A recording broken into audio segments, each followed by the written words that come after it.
Profitez d'un moment de divertissement avec le Silex, scène de musique actuelle.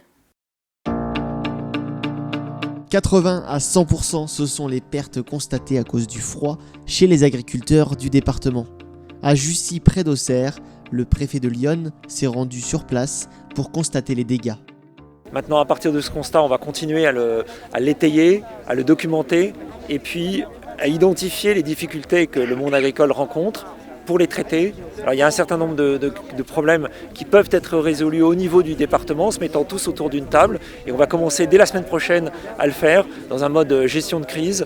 Et puis évidemment, il y a des sujets qui relèvent plus du niveau national, mais on va informer les autorités au niveau national pour que les arbitrages puissent être rendus ensuite. Malheureusement, face au froid, les agriculteurs sont démunis. Peu de moyens étant efficaces, comme nous le confirme Alain Duruz, arboriculteur et président du canton de Coulanges-la-Vineuse à la FDSEA. On a essayé, on va dire, de faire comme nos amis viticulteurs, de brûler des ballots de paille, de mettre des chaufferettes, bénéfice égale 0. Moi je suis à 0,0% de récolte pour l'année 2021. Il va falloir que j'explique à toute ma clientèle que malheureusement il n'y a rien qui va rentrer cette année. Et c'est là que ça va être très compliqué parce qu'il va falloir garder les clients et là, c'est là que j'ai peur, sincèrement. De longs échanges ont eu lieu entre les élus présents et les agriculteurs, menés par Damien Braillotel, président de la FDSEA. Nous, on a 25 employés aussi pendant un mois et demi. Quoi.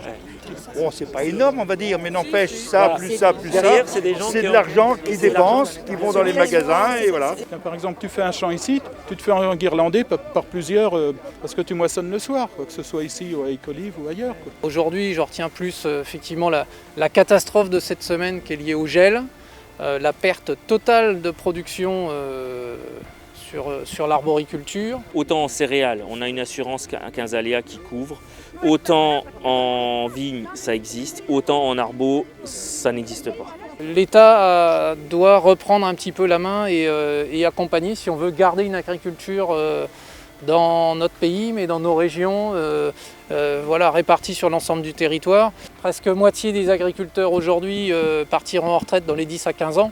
Et donc si on veut que des jeunes s'installent et assurer le renouvellement des générations, évidemment il faut pouvoir vivre de son métier. Alors après le problème c'est que les gens, la consommatrice et le consommateur, va falloir jouer le jeu aussi en disant bah ouais, mais les fruits d'où ils viennent, Alors, certes, je comprends, on veut manger des fruits, mais quelque part, est-ce que c'est bien raisonnable d'aller manger des fruits qui vont venir de Pologne ou je ne sais où ?